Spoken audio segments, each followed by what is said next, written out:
Hello everyone, I'm second year MBBS student. Welcome you guys to my channel Shivangi Medico. This video is going to be very important for all those students जो कि 2025 में अपना paper लिखने वाले हैं. Either वो dropper हो या फिर फ्रेशर हो, सबके लिए ये वीडियो होने वाला है. तो वीडियो को एंड तक देखना बिकॉज मैं एंड में कुछ इंपॉर्टेंट टिप्स बताऊंगी जो कि आपके परफॉर्मेंस को और भी ज़्यादा इन्हांस कर देगा. वीडियो को स्टार्ट करने से पहले यहीं पे पॉज करो और पेन और कॉपी लेके बैठ जाओ ताकि मैं जो भी इंपॉर्टेंट पॉइंट बताऊं आप लोग उसको नोट डाउन करना, वरना लास्ट में आप लोग भूल जाएंगे कि क्या सारी चीज़ें थी. आई होप कि आप सबने पेन कॉपी ले लिया होगा. तो हम अब स्टार्ट करते हैं वीडियो को. तो सबसे पहले आते हैं, एक और चीज़ मैं आपको बोलना चाहूँगी कि अगर आपने इस वीडियो को क्लिक करा है, आप अगर इस वीडियो पे आए हैं तो ज़रूर आपने सोचा होगा कि मैं 2025 में नीट का पेपर लिखूँगा या हो.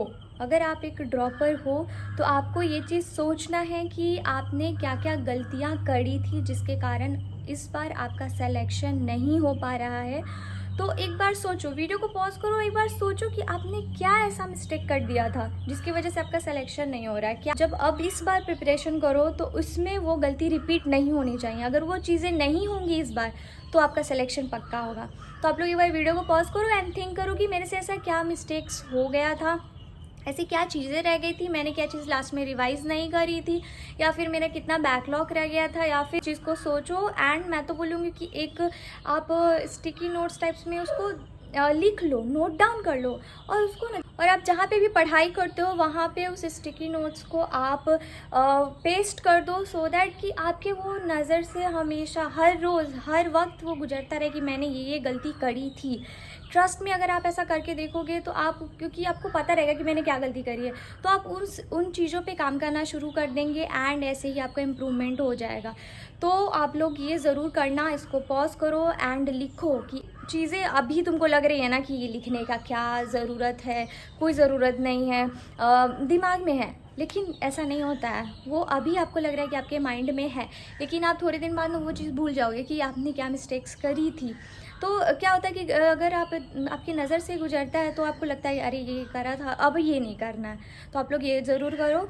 Guys ignore the background noise. Okay, मैं आपको एक ग्रॉस आइडिया दे देती हूँ कि आपको अपना सिलेबस कब तक ख़त्म करना चाहिए. तो अकॉर्डिंग टू मी दिसंबर तक आप रखो डेडलाइन कि आपको दिसंबर तक अपना सिलेबस ख़त्म कर लेना है, ताकि अगर ऐसा हो कि किसी रीज़न की वजह से आपका अगर दिसंबर तक फिनिश नहीं हो पाता है तो एटलीस्ट आपके पास एक 1 मंथ का रहेगा फर्दर एक्सटेंड करने के लिए. आपको अपना सिलेबस कंप्लीट करने के लिए 1 मंथ आपके पास रहेगा. तो अगर आप पहले से ही सोचोगे कि दिसंबर में, जनवरी फरवरी में ख़त्म करते हैं, तो अगर आपका बैकलॉग हो गया, क्योंकि बैकलॉग होता ही है, आप आगे बढ़ते हो पीछे भूलते जाते हो, तो अगर बैकलॉग हो गया तो फिर दिक्कत होगी. तो इसीलिए आप रखो कि दिसंबर तक आपको अपना सिलेबस फिनिश करना है. फिर जनवरी से लेके मिड फैब तक आपको एक अपना रिवीजन करना है. फिर मिड फैब से आपको मार्च तक में एक सेकेंड रिवीजन करना है. एंड देन आपका जो बचा अप्रैल से लेकर के जब तक आपका एग्ज़ाम नहीं हो जाता उसमें आप डबल रिवीजन लगा सकते हो. ठीक है, तो लेकिन ये मैं एक ग्रॉस बता रही हूँ. अगर इसका एक ये हो सकता है कि अगर आपका दिसंबर में सिलेबस नहीं ख़त्म हो रहा है तो फिर वो जनवरी तक जाएगा, तो फिर भी आपके पास रिवीजन करने का टाइम होगा. लेकिन अगर आप पहले सोचते हो कि मैं जनवरी में अपना सिलेबस फिनिश करूँगा, अच्छे से करूँगा, तो अच्छे से टाइप कुछ नहीं होता है. अच्छे से में होता है क्या कि अभी आपको लगेगा कि बहुत करना है, बहुत पढ़ना है, तो अभी आप इतने जोश में पढ़ोगे एंड फिर बीच में आप एकदम से स्टैटिक हो जाओगे. तो उस तरीके से नहीं करना. अभी बहुत लंबा ये जर्नी है, तो आपको एकदम से धीरे से, वो बोलते हैं ना कछुआ की चाल में चलना है और रेस जीतना है, तो वो चीज़ आपको करनी है. तो बहुत ये लंबा रेस है लेकिन उसको आपको जीतना है. ओके, तो इसीलिए हम लोग धीरे से चलेंगे, स्लो से स्टार्ट करेंगे एंड देन लास्ट में हम लोग पिक पे जाएंगे. तो ये ग्रॉस आइडिया मैंने आपको बता दिया. अब मैं थोड़ा सा इसको डिटेल करती हूँ कि कैसे क्या करना चाहिए. आप देखो, बहुत सारे अभी क्या होंगे कि बहुत सारों का वीडियो देखेंगे कि रोड मैप है, कंप्लीट प्लान है, ये है वो है, एंड अकॉर्डिंगली वो अपना प्लान करने बैठ जाएंगे कि इस मंथ में ये, अगले मंथ में ये, एंड पूरा दिसंबर तक का वो प्लान अभी करके बैठे रहते हैं. तो आपको ऐसा नहीं करना है, क्योंकि ऐसा करोगे तो कुछ भी कंप्लीट होता नहीं. क्योंकि सबको पता है कि 100% टाइम टेबल फॉलो नहीं होता है. वो हम लोग बनाते हैं, रूटीन बनाते हैं, और वो क्या रहता है, ऐसा कैसे ही रखा रह जाता है. तो इससे बेटर है कि आप टू डू लिस्ट बनाएं. एक मेरे पास ऐसा ऐसा आप एक खरीद लो, ठीक है, उसमें आप स्टार्ट करो लिखना कि आप जैसे कि इसमें लिखो कि कल क्या है, जो भी डेट है वो डेट लिखो और आपको क्या क्या करना है। एक दिन का बस प्लान करो, एक दिन का आपको पता होना चाहिए कि 24 आवर में मुझे क्या क्या करना है, एकदम एक एक सेकंड का आपको पता होना चाहिए, ठीक है। एंड इस तरीके से आप 1 वीक का प्लान करके रखना है ग्रॉस की, हाँ पता होना चाहिए 1 वीक में क्या ख़त्म करना है, लेकिन एक वीक में एक दिन में आपको क्या करना है वो तो आपको होना चाहिए और उसको बैकलॉग में नहीं जाने देना है। और ये भी नहीं करना है कि एक दिन में करना है तो मैं बहुत सारी चीज़ें डाल लेता हूँ, नहीं, ये चीज़ बिल्कुल भी नहीं करना है। अगर सपोज़ कि आप 10 आवर्स पढ़ सकते तो 80 आवर का बनाओ, 80 आवर का स्टडी टाइम बनाओ, ताकि अगर आप कुछ चीज़ें मतलब ऐसी होगी कि जिसमें आपको ज़्यादा टाइम लग गया या फिर कुछ भी ऐसा चीज़ हो गया जिसकी वजह से अगर आप टाइम पे ख़त्म नहीं कर पाते तो एटलीस्ट आपके पास 2 आवर का मार्जिन रहेगा, तो वो चीज़ें आपको अच्छी लगेगी। जब आप चीज़ें बनाते हो, सोचते हो कि ये चीज़ करना है और जब आप कंप्लीट कर लेते हो तो एक बहुत अच्छा सा सेटिस्फेक्शन मिलता है, बहुत खुशी होती है अपने आप को कि यार मैंने वो माइलस्टोन सोचा था और वहाँ तक मैं पहुँच गई, मैंने वो चीज़ें कर ली, तो एक पॉजिटिविटी क्रिएट होगी आपके अंदर। लेकिन अगर आप वो चीज़ें 10 आवर की हैं लेकिन आप बना रहे हो 15 आवर का, 15 आवर का आप स्टडी बना रहे हो और उतना देर अगर नहीं पढ़ पाओगे तो आपको क्या लगेगा, यार आज ही तो मैंने बनाया है और मेरे से हो भी नहीं रहा है, तो फिर वो आप धीरे धीरे नेगेटिव में चले जाओगे। तो ऐसा नहीं करना है, ठीक है आपको, ठीक है। अगर आपने 10 घंटे सोचा तो 8 घंटे का ही बनाना है। अगर आपने 8 घंटे के बाद मतलब 8 घंटे में वो चीज़ कंप्लीट हो गई तो अगर आप फर्दर एक्स्ट्रा पढ़ना चाहते हो तो वो आपके लिए प्लस पॉइंट होगा और वो दिमाग को एक पॉजिटिव वे देगा कि मैंने जो इतना सोचा था मैंने उससे ज़्यादा किया। तो इसीलिए थोड़ा सा कम बनाओ, ओके। जो भी टू डू लिस्ट का बना रहे हो थोड़ा सा कम बनाओ और अब मेक श्योर करो कि कल का बनाना है तो आज की रात में जब सोने जाओ तो आप सोच लो कि आपको क्या क्या कल पढ़ना है, कल क्या क्या करना है और अकॉर्डिंगली करो। लाइक बहुत लोग ऐसा सोचते हैं कि वीक का तो है ही और संडे को मैं कुछ एक्स्ट्रा करूँगा, एक्स्ट्रा करूँगी, तो मैं अभी आपको फ़िलहाल 2-3 महीने के लिए ये एडवाइस करूँगी कि आप संडे को रिलैक्स करो। तुम्हें फ़ायदा सुनना, अगर संडे को तुम रिलैक्स के लिए देते हो मतलब कुछ भी शेड्यूल प्लान मत करो पढ़ाई का, ठीक है। आप क्या करो, पूरे एक वीक में अगर आपने जितनी भी चीज़ें आपको मतलब मेंशन करी थी आपने कि मुझे ये चीज़ें करनी है, अगर उसमें से कुछ छूट गया तो आपके पास एक दिन रहेगा कि आप उस चीज़ को बैकलॉग को कंप्लीट कर सकते हो, ठीक है। और अगर आपका इनकेस पढ़ने का मन कर गया तो आप रिवीजन करना, कुछ भी एक्स्ट्रा मत उठाना, जो एक वीक में आपने करा है, पिछले एक वीक में जितना भी करा उसको बस रिवाइज करना, तो ये आपको एक एक्स्ट्रा पॉइंट पे लेके जाएगा। क्योंकि क्या, तो ये तो चीज़ें हो गई ग्रॉस कि आपको कैसे ग्रॉसली आपको चीज़ें करनी है। अब मैं इसको थोड़ा डिटेल में आती हूँ कि लोग समझ नहीं पाते क्योंकि अभी तुरंत नीट दिया है, तुरंत नीट ओवर हुआ है तो लगता है यार अभी से क्या पढ़ाई करें, अभी तो मुझे सारे चीज़ आ ही रहा है, मुझे याद ही है। जैसे आप अगर बायो बुक का बुक देख रहे हो तो ये तो मेरे को याद ही है, मुझे तो आ ही रहा है, तो फिर आप ना वो समझ नहीं पाते कि स्टार्ट कैसे करें। तो मैं आपको बताने वाली हूँ कि स्टार्ट कैसे करते हैं। तो देखो, आपने नीट दे दिया, मैंने आपको बोला था कि आप ये वीडियो पॉज करके लिखो कि आपने क्या क्या गलतियाँ करी हैं, ठीक। तो अगर आपने वो चीज़ नोट डाउन किया होगा, आपने लिखा होगा, रियलाइज़ किया होगा, तो आपको पता चला होगा कि पढ़ाई में ऐसा तो नहीं है कि सबका सारा सब्जेक्ट बहुत स्ट्रांग होता है, ठीक है। कोई ना कोई सब्जेक्ट का कोई ना कोई टॉपिक वीक होता है। तो आपने वो ज़रूर मेंशन करा होगा कि मेरा कौन सा टॉपिक वीक है, किस चैप्टर में कौन सा टॉपिक वीक है जिसकी वजह से मतलब मेरा गलत हो गया, जिसकी वजह से मेरा सिलेक्शन नहीं हो रहा। तो आप लोग वहाँ से स्टार्ट कर सकते हो। इसलिए मैंने बोला कि आप लिखो, जब आप लिखोगे तो आपको रियलाइज़ होगा, फील होगा कि अरे मैंने गलती कहाँ करी थी। तो जब आप अपने उस चीज़ से स्टार्ट करोगे तो आपको बोर फील नहीं होगा, आपको नया चीज़ें पढ़ने को मिलेगी कि यार ये मेरा वीक पॉइंट है तो इस पर वर्क करना है। तो आपको पढ़ाई स्टार्ट करनी है सबसे पहले वीक पॉइंट से। भी टाइम है, अगर अभी आप अपने वीक पॉइंट पे वर्क कर लेते हैं तो बहुत सही रहेगा, क्योंकि जो स्ट्रॉन्ग है वो तो आपका है ही, आप उसको लास्ट के थोड़े दिन में भी कवर कर सकते हैं। मैं एक एग्जांपल दे रही हूँ कि ऐसा नहीं कि उसको पढ़ना नहीं है, उसको पढ़ना है, लेकिन जो अभी आपका वीक है पहले उस पर वर्क करना है, क्योंकि अभी आपके पास टाइम है। तो वीक पॉइंट पे वर्क करते हो तो आपके लिए बहुत सही रहेगा एंड आपको बोर फील भी नहीं होगा, ऐसा नहीं लगेगा कि अभी तो पढ़ा था। तो वहाँ से स्टार्ट करो, ठीक है। तो ये मैंने बता दिया कि आपको स्टार्ट कहाँ से करना है। अब हम लोग चलते हैं कि आप लोग को मैं आप सब्जेक्ट वाइज थोड़ा आपको बताऊँगी कि कौन से सब्जेक्ट में आपको कौन सा बुक प्रेफर करना चाहिए। देखो, मैं इससे पहले मैं एक बात बताना चाहती हूँ कि रेदर दैन कि आप मल्टीपल बुक्स पढ़ो, एक बुक पे स्टिक रहो। लिटरली एक बुक को मल्टीपल टाइम्स पढ़ना ना आपको सक्सेस दिलाएगा, और मल्टीपल बुक को पढ़ोगे ना एक बार तो कुछ नहीं होगा। ये माना कि जिसके भी हुए हैं ना, उन्होंने एक बुक को बहुत मल्टीपल टाइम रिवीजन किया, तब जा कर के वो चीज़ें दिमाग में रहती हैं। क्योंकि आप ये चीज़ ज़रूर, बायोलॉजी में एनसीईआरटी से बेटर कुछ भी नहीं है। आई मीन आपका 100 का 100 क्वेश्चन एनसीईआरटी से ही होता है। अगर बाई चांस एक दो क्वेश्चन बाहर से आ गया तो आपको उसके लिए पूरा कुछ भी एक्स्ट्रा चीज़ें करने की ज़रूरत नहीं है। अगर आपने एनसीईआरटी को ही अच्छे से पढ़ा है तो उसका क्वेश्चन का आंसर आप कर सकते हो। तो मेरा बायो के लिए यही रिकमेंडेशन रहेगा कि आप एनसीईआरटी करो एंड लाइन बाय लाइन आपको पढ़ना है, लाइन बाय लाइन। लिटरली एक एक लाइन इंपॉर्टेंट है एनसीईआरटी का, आपको पता नहीं चलेगा कि कब उस लाइन से क्वेश्चन आ जाएगा। तो इसीलिए एक एक लाइन इंपॉर्टेंट है। और अभी से टाइम है तो मैं आपको मतलब 2 ऑप्शन बताऊंगी, ठीक। एक तो मैंने करा था, मतलब मैं ना बायो का मैंने नोट्स नहीं बनाया था, इसलिए नोट्स नहीं बनाया था क्योंकि मुझे लगा यार ये तो एक एक लाइन ही इंपॉर्टेंट है, तो मैं इसमें नोट्स क्या बनाऊँ।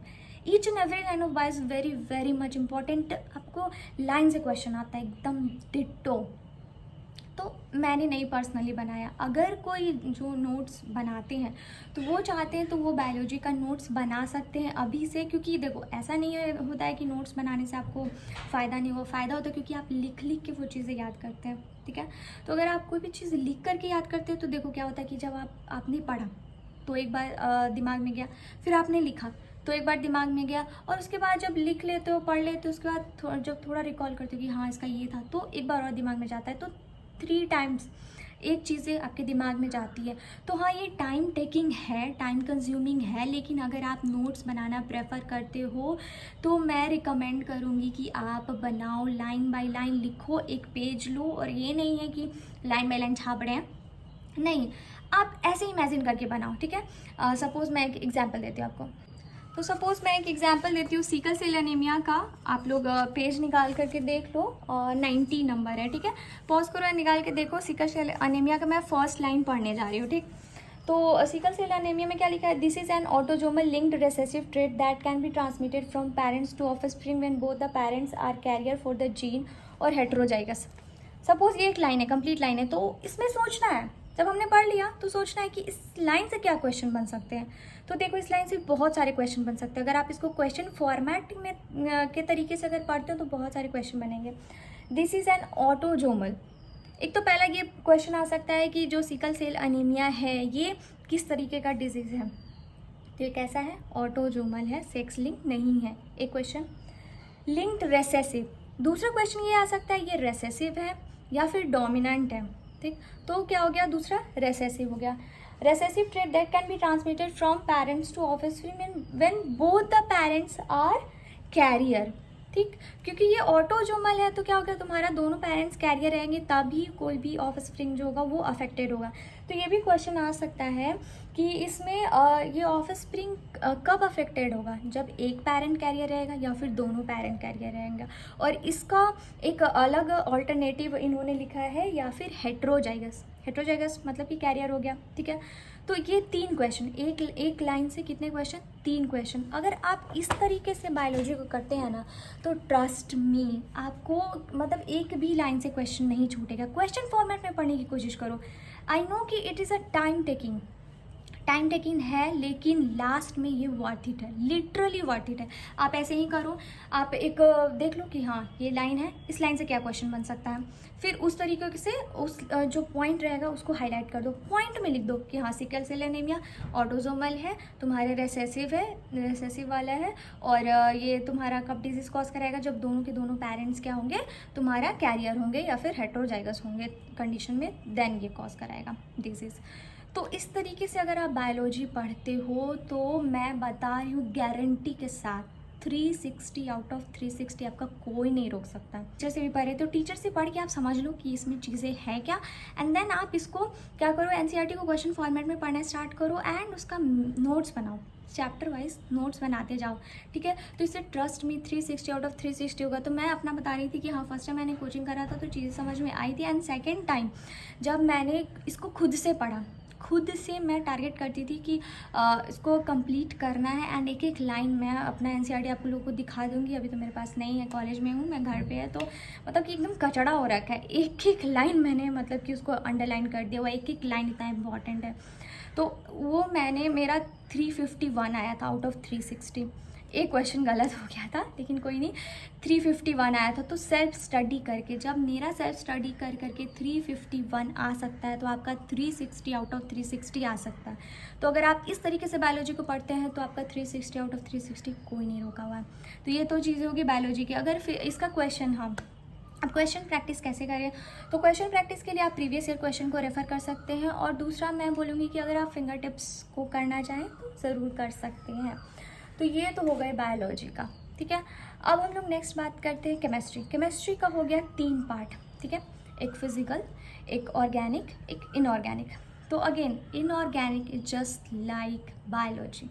लिटरली इनऑर्गेनिक आपको एकदम बायोलॉजी की तरह है। आप उसका एक नोट्स बनाइए, अपने ड्रॉपर ऐप है तो आपके पास उसका नोट्स होगा ही, ठीक है। तो वो नोट्स है तो उससे चीज़ों को समझिए। एंड एनसीईआरटी इसमें भी पढ़ना है। एनसीईआरटी से अब क्वेश्चन आने लगे हैं तो आप लोगों को एनसीईआरटी को इग्नोर नहीं करना है। अगर वो बायोलॉजी का हो, केमिस्ट्री हो, फिजिक्स के क्वेश्चन हो, उसको इग्नोर नहीं करने हैं, ठीक। तो आप इनऑर्गेनिक को जस्ट लाइक बायो करो और मल्टीपल टाइम आपको रिवीजन करना है। तो एनसीईआरटी ऑर्गेनिक का भी एनसीईआरटी का आपका एक नोट्स होना चाहिए, ठीक। तो ये चीज़ें हो गई इनऑर्गेनिक का। अब हम लोग बात करेंगे ऑर्गेनिक। ऑर्गेनिक के लिए मैं आपको बोलूँगी कि एक आप बड़ा सा कार्डबोर्ड लो, ठीक है, वाइट पेपर कार्डबोर्ड लो कोई सा भी कलर का, एंड उसमें जितने भी नेमिंग रिएक्शन हैं, ये अभी कुछ मैं जो भी ये बताऊँगी ना ऑर्गेनिक का, ये आप अभी तुरंत कर लेना तो आपको बेनिफिट होगा। उसमें जितने भी नेमिंग रिएक्शन हैं, जितने भी हैं, उन सबको आपको मेंशन करना है। जैसे नेम जो होगा उसको आप बोल्ड लेटर में लिखना, उसका जो रिएक्शन होगा वो उसका नीचे लिखना, और एनसीईआरटी से लिखना। एनसीईआरटी में जैसा जैसा दिया हुआ है एग्जैक्टली वैसा वैसा आपको लिखना है। बस नेमिंग रिएक्शन लिखो और जहाँ आप पढ़ते हो उस वॉल पे पेस्ट करो। इससे होगा क्या कि आप उसको रोज़ देखोगे तो आपको एक्स्ट्रा से याद करने की ज़रूरत नहीं पड़ेगी, वो अपने आप आपको याद हो जाएगा। और अभी से बहुत टाइम है, तो ये सब चीज़ें आप स्टार्टिंग में करो तो धीरे धीरे आपका जो फोकस है वो पढ़ाई की तरफ बढ़ता जाए। अप्रॉक्स में आप आंसर देखो तो सॉल्व तो ज़रूर करना। जितने भी इनटेक्स्ट क्वेश्चन हो, आइदर वो फिजिक्स के हो, फिजिकल केमिस्ट्री के हो, इनऑर्गेनिक हो या फिर ऑर्गेनिक हो, आपको सॉल्व करना एक बार देख लो। मैकेनिज्म आना चाहिए कि उसका वो बनता कैसे, वो चीज़ पता होना चाहिए, ठीक। आपके नंबर उठ जाएंगे, तो उस चीज़ को ज़रूर करना है। एंड मैं जो बताने अब जो लास्ट मेरा आ गया वो फिजिकल केमिस्ट्री। तो फिजिकल केमिस्ट्री जस्ट लाइक मैंने बताया कि फिजिक्स की तरह आपको इसको अप्रोच करना है। तो इसमें भी आपको एनसीईआरटी के इंटेक्स्ट क्वेश्चन और उसके जो लास्ट जो क्वेश्चन रहते हैं मेन क्वेश्चन, उसको सॉल्व करना है, ठीक है, उसका देखना ज़रूर है।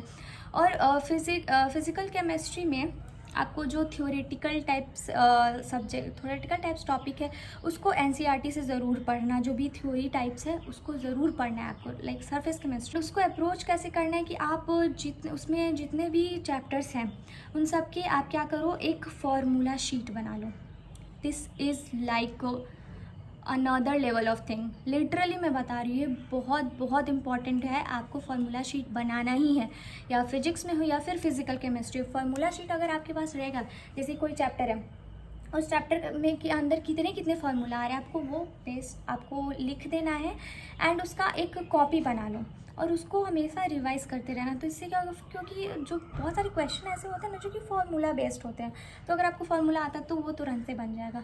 तो एक चीज़ करना है आपको फिजिकल केमिस्ट्री में कि आपको फार्मूला कॉपी बनाना है, या तो कॉपी बना लो या फिर एक एक पेज कर। बहुत सारे क्वेश्चन ऐसे होते हैं ना जो कि फार्मूला बेस्ड होते हैं, तो अगर आपको फार्मूला आता है तो वो तुरंत से बन जाएगा। तो एक चीज़ करना है आपको फिजिकल केमिस्ट्री में कि आपको फार्मूला कॉपी बनाना है, या तो कॉपी बना लो या फिर एक एक पेज करके सेंचुरी पेपर का वैसे करके बना लो, जैसे भी आपका मर्जी। तो वैसे करके आपको फार्मूला बनाना है। क्वेश्चन तो मैंने बता दिया कि इंटेक्स क्वेश्चन और वो दूसरे वाले जो क्वेश्चन होते हैं फाइनल एक्सरसाइज के, वो आपको बनाने हैं। एंड अगर आप कुछ अदर प्रेफर करना चाहते हो तो एक्स्ट्रा में पीवाईक्यू तो करना ही करना है, ठीक है। एक्स्ट्रा में अगर तो फिंगर टिप्स मैं प्रेफर करूँगी कि वो तीनों के करो, बायो के, केमिस्ट्री के, फिजिक्स के। और एक और चीज़ अब बात करते हैं कि फिजिक्स को कैसे अप्रोच करना है। तो फिजिक्स और फिजिकल केमिस्ट्री का मैंने बताया कि थोड़ा बहुत जो अप्रोच करने का तरीका है वो सेम है, आई मीन ऑलमोस्ट सेम है। तो फिजिक्स में भी आपको क्या करना है, फर्स्ट थिंग कि आपको एक फार्मूला नोट्स बनाने हैं। हर एक चैप्टर के आपके पास फार्मूला होने चाहिए, क्योंकि फिजिक्स में मैंने देखा है 50% क्वेश्चन जो होते हैं डायरेक्ट फार्मूला बेस्ड होते हैं। अगर आपको फार्मूला याद है ना, एकदम आपके टिप ऑफ टंग पे है, तो 180 का 90 यानी 90 नंबर आपका फिक्स हो गया, सिर्फ और सिर्फ फार्मूला अगर आपको याद है तो, वो भी टिप ऑफ टंग पे होना चाहिए। पहली बात। दूसरी बात, फिजिक्स में भी आपको इंटेक्स क्वेश्चन और एक्सरसाइज क्वेश्चन सॉल्व करने हैं, ठीक। जो ज़्यादा लेंथी हो जाते हैं उसको आप स्किप कर सकते हैं एंड उसके न्यूमेरिकल पे ध्यान नहीं देना, जैसे कि मैंने पहले भी बोला है। उसको आप एक एवरेज मान करके चलिए, बस आपको उसका मैकेनिज्म पता होना चाहिए कि बनता कैसे। और ट्रस्ट में, मैंने भी क्वेश्चन सॉल्व करे हुए हैं, ईजी होते हैं, एकदम हार्ड नहीं होता, ईजी होता है। अगर वो सब क्वेश्चन आप करने लगोगे ना, तो आपके अंदर एक क्या बोलते हैं, कॉन्फिडेंस डेवलप होगा कि यार मेरे से ये चीज़ हो रही है और यहीं से क्वेश्चन आता है, तो भाई मेरा तो होगा। थर्ड चीज़ हो गई कि क्वेश्चन कहाँ से प्रैक्टिस करना है। एक तो एनसीईआरटी वाला तो हो गया। तीसरा मैं एक सबके लिए बोलूँगी, जितने भी बायोकेमिस्ट्री फिजिक्स है तीनों के लिए, कि जैसे ही आपका कोई चैप्टर कंप्लीट होता है, PYQ भी साथ के साथ आपको प्रैक्टिस करते जाना है। तो आपको कॉन्फिडेंस आएगा कि यार इस चैप्टर से जितने क्वेश्चन आ रहे हैं मुझे आता है, मेरा लग रहा है, और लास्ट में फिर आपको सारे क्वेश्चन आते रहेंगे। तो वो बहुत अच्छी एक पॉजिटिव चीज़ होगी आपके लिए। तो साथ के साथ PYQ भी करते जाना है। तो ये चीज़ सबके लिए हो गई। एंड फिजिक्स में एक और चीज़ कि आप पढ़े कहाँ से, ये इम्पॉर्टेंट है। तो मैं इसके लिए बोलूँगी कि आपके पास जो भी नोट्स है, या तो आपके अगर आप ड्रॉपर हो तो आपके पास जो प्रीवियस ईयर का नोट्स है एंड उससे अगर आप सेटिस्फाइड हो तो उसी नोट्स को फॉलो करो, अदर कहीं पे भी भागना मत, ठीक। और दूसरा कैटेगरी कि अगर आपके पास जो नोट्स है आपको लग रहा है कि यार इस नोट से तो मुझे कुछ समझ नहीं आ रहा है या फिर मेरे क्वेश्चन सॉल्व नहीं हो रहे हैं, तो उस नोट्स को मत पढ़ो, उस नोट्स को छोड़ दो एज इट इज़। आप किसी भी ऑनलाइन प्लेटफॉर्म से या फिर अगर आप कोचिंग ज्वाइन करना चाहते हो तो वहाँ पे जो भी आपको नोट्स मिलेगा उसको प्रॉपर फॉलो करना है, ठीक है। ये चीज़ें करनी है और वहीं से पढ़नी है, वहाँ के क्वेश्चन को सॉल्व करना है। अगर आप किसी कोचिंग इंस्टीट्यूट में हो तो ऑलरेडी आपको मॉड्यूल वगैरह मिलेगा, तो आप वहाँ से क्वेश्चन सॉल्व करना। फिर फिंगर टिप्स को बनाने की ज़रूरत नहीं है, उसमें ही आपको PYQ भी क्वेश्चन आता है, उसको सॉल्व करना। और NCERT के इंटेक्स एक्सरसाइज वगैरह कर लोगे तो इतना मोर देन इनफ है यार, बहुत है, ठीक। और अगर आपके पास मॉड्यूल वगैरह नहीं है तो फिर फिंगर टिप्स आप कर सकते हो, इतना कर लोगे तो ट्रस्ट मी बहुत अच्छा जाएगा। और लिटरली ये कुछ मतलब एकदम हार्ड एंड कोर वाला कुछ भी नहीं आता है, ठीक है। बेसिक चीज़ें आपके कंप्लीट है ना, तो एकदम यूं क्वेश्चन बनता है, बस बेसिक चीज़ें कंप्लीट है तो फिर आपको ज़्यादा सोचने की ज़रूरत नहीं है। तो ये चीज़ हो गई। और एक और चीज़ मैं बोलना चाहूँगी कि अगर कोई भी बंदा अगर कोचिंग इंस्टीट्यूट ज्वाइन कर रहा है तो मैं पर्सनली सजेस्ट करूँगी कि अगर आप एक ड्रॉपर हो या फिर आपने एक बार बायो पढ़ रखा है किसी भी टीचर से, तो अब पढ़ने की, और आप समझ रहे हो, चीज़ें समझ रहे हो, ठीक है, मतलब जो भी होनी चाहिए चीज़ें, वो चीज़ें आपको आ रही हैं, तो मैं पर्सनली सजेस्ट करूँगी कि आप मत पढ़ना उस कोचिंग का बायोलॉजी, मत जाना, वो क्लास मत अटेंड करना। उस क्लास को अटेंड करने की बजाय आप NCERT वो 1 घंटा पढ़ना, वो ज़्यादा वर्थ इट रहेगा। क्योंकि मैंने ये गलती करी थी कि मैं क्लासेस अटेंड करने लगी और मैंने बहुत सारी क्लासेस भी की, बट लास्ट में मुझे रियलाइज़ हुआ कि मैंने गलती करी, एकदम गलती करी क्लास करके। आप उसी का क्लास करना जिसमें आपको लग रहा है कि मुझे कुछ नहीं समझ में आ रहा है, कुछ नहीं आ रहा है, तो आप उसका क्लास करो, पर्टिकुलर उस चीज़ का क्लास कर लो, ठीक है। मुझे एकदम लेट से समझ में आई, तो मैं चाह रही हूँ कि आपके साथ ये चीज़ें ना हो, इसीलिए मैं आपको गाइड कर रही हूँ कि आप बिल्कुल भी ऐसा गलती मत करना। आप NCERT पे स्टिक रहना एंड लास्ट में आपका परफॉर्मेंस बहुत बूस्ट होगा। अभी इतना टाइम है ना कि आप बहुत टाइम रिविजन कर सकते हो बायोलॉजी का, 10 to 15 टाइम्स, 12 टाइम्स, बहुत टाइम्स रिविजन कर सकते हो। तो ये सारी चीज़ें डिटेल हो गई कि आपको कैसे कैसे chapter wise, subject wise approach करना। तो अब बात करते हैं कि आपको कोचिंग ज्वाइन करना चाहिए या नहीं करना चाहिए। अगर आप ड्रॉपर हो, 1-2 ईयर के ड्रॉपर हो, तो आपको तो मेरे ख्याल से इतना नॉलेज हो गया है कि आपको क्या पढ़ना है, क्या नहीं पढ़ना है, क्या समझ में आ रहा है, क्या नहीं आ रहा है। अगर 2-3 टॉपिक बच रहा है तो उसके लिए आप कोचिंग मत ज्वाइन करो। आप उस चीज़ को यूट्यूब से कंप्लीट कर सकते हो, मेरा एकदम कंप्लीट एडवाइस रहेगा कि अगर आपने एक बारी चीज़ें पढ़ रखी है और आपके मोस्ट ऑफ चीज़ें आपको आती है, अगर कुछ ही चीज़ें नहीं आ रही है तो आपको कोचिंग नहीं ज्वाइन करना चाहिए, सेल्फ स्टडी करना चाहिए। क्योंकि अल्टीमेटली सेल्फ स्टडी से ही आपका रिजल्ट होने वाला है। आप पूरे साल कोचिंग कर लो, कुछ नहीं होने वाला है, लिटरली कुछ नहीं होगा। जब तक आप सेल्फ स्टडी नहीं करोगे तब तक आपका कुछ नहीं होने जा रहा है। तो इसीलिए self study is the ultimate की। अगर आप एकदम फ्रेशर्स हो, न्यू हो, जस्ट अभी आपने स्टार्ट ही करा है, ठीक है, तो फिर आप कोचिंग ज्वाइन करो। तब आप कोचिंग ज्वाइन करो क्योंकि आपको एक बार पूरे अच्छे तरीके से चीज़ों को समझने की ज़रूरत है। तो अब हम लोग बात करेंगे कि आपको कितने घंटे पढ़ाई करनी चाहिए, ठीक, और किस सब्जेक्ट को कितना वेटेज देना चाहिए, कितना टाइम्स किसको पढ़ना चाहिए।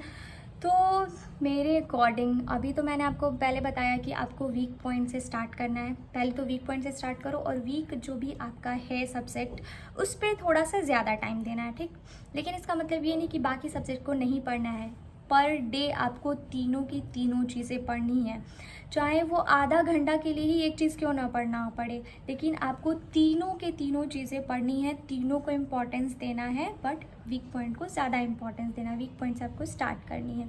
तो तीनों चीज़ें आपको रोज़ पढ़नी है। कोई भी ऐसा नहीं कि एक दिन में बस 2 ही चीज़ें पढ़े, तीनों के तीनों चीज़ें आपको पढ़नी ही है। एंड पर डे आप MCQ ज़रूर सॉल्व करना है, ये बहुत इंपॉर्टेंट है। ऐसा नहीं कि सिर्फ पढ़े जा रहे हैं, आपको लग रहा है कि आ रहा है और जब आप MCQ पे आते हो तो आपको कुछ नहीं आता है। इसीलिए आपको पर डे एटलीस्ट 50, अभी क्योंकि स्टार्टिंग है तो मैं आपको ये नहीं बोलूँगी कि आप 200 बनाओ, 300 बनाओ, ये अभी करने की चीज़ नहीं है। मिनिमम 50। अगर आप 50 में एकदम कंफर्टेबल हो along with your all the things जो भी आप पढ़ने वाले हो, तो फिर आप उसको इंक्रीज़ कर सकते हो। बट स्टार्टिंग के अभी 1 मंथ आप 50-75 क्वेश्चन करो, लेकिन तीनों के करने। वीडियो में मैंने बहुत सारी चीज़ें बता दी, तो इस वीडियो को एंड करते। बट मैंने एंड में आपको बोला था कि मैं कुछ इंपॉर्टेंट टिप्स एंड ट्रिक्स बताऊंगी। तो ये रहे कुछ इंपॉर्टेंट टिप्स, जो कि फर्स्ट थिंग कि आपको अपने जितने भी सोशल अकाउंट्स हैं उससे दूर रहना है। एकदम दूर रहो भाई। एक अगर साल आप नहीं चलाओगे तो कुछ हो नहीं जाएगा कुछ। दूसरी चीज़ हो गई कि यार कम फ्रेंड्स बनाओ। मैं लिटरली बोल रही हूँ, बहुत कम फ्रेंड्स बनाओ। सिर्फ उतने ही फ्रेंड्स बनाओ ना, मतलब लाइक स्टडी टाइप फ्रेंड बनाओ कि जिससे उससे जब भी बात हो ना तो स्टडी रिलेटेड बात हो, कुछ एक्स्ट्रा फालतू नहीं कि आपको डीमोटिवेट कर दे, वैसी बात नहीं हो। जिससे आपको मोटिवेशन मिले, जो आपको मोटिवेट करे, वैसे फ्रेंड्स बनाओ। तीसरी चीज़, एकदम सेल्फिश हो जाओ। मैं सही बता रही हूँ, जब तक आपका 2025 का पेपर नहीं हो जाता ना, एकदम से सेल्फिश हो जाओ। तो ये 3 चीज़ बिल्कुल करो और अपने पेरेंट्स के टच में रहो उनसे, क्योंकि पॉजिटिव वाइब्स आपको मिलेगी।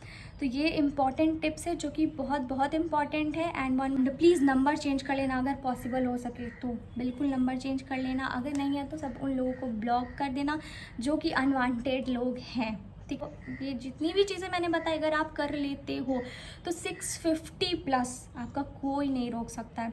मैं तो कहूँगी उससे भी ज़्यादा, बहुत ज़्यादा, 680+ आप बोलो, 680। लास्ट टिप्स है, बट अच्छा टिप है बोलना कि मेरा सिलेक्शन होगा, मेरा सिलेक्शन होगा, ज़रूर होगा मेरा सिलेक्शन। अगर ये चीज़ें आप अपने आप को रोज़ बोल रहे हो ना, तो आपके दिमाग में जा रही है कि मेरा सिलेक्शन होगा, एंड आप उस डायरेक्शन में मेहनत करोगे। आई होप कि ये वीडियो आपको पसंद आया होगा। इसमें से आपने बहुत सारी चीज़ें सीखी होंगी, एंड मैंने आपको बोला था पेन कॉपी लेके बैठना, तो आपने बहुत सारी चीज़ें नोट भी करी होंगी। मैं ये नहीं बोलूँगी कि टोटली आप किसी को भी फॉलो करो, सुनो सबकी, करो अपनी। तो जो भी आपको अच्छी अच्छी चीज़ें लगी होंगी आप उसको ज़रूर फॉलो करना। एंड तो जो भी नए लोग हो तो इस चैनल को सब्सक्राइब करो, लाइक करो एंड शेयर करो। जितने भी आपके नीट फ्रेंड्स हैं उन सारे तक ये वीडियो पहुंचाओ ताकि उनको भी ये बेनिफिट हो सके। एंड जो भी पुराने हो तो लाइक करो, कमेंट करो एंड शेयर करो। या दिस इज़ ऑल अबाउट। तो मिलते हैं नेक्स्ट वीडियो में कुछ और भी बहुत अच्छी अच्छी चीज़ों के साथ। तब तक stay healthy and blessed. Okay, bye.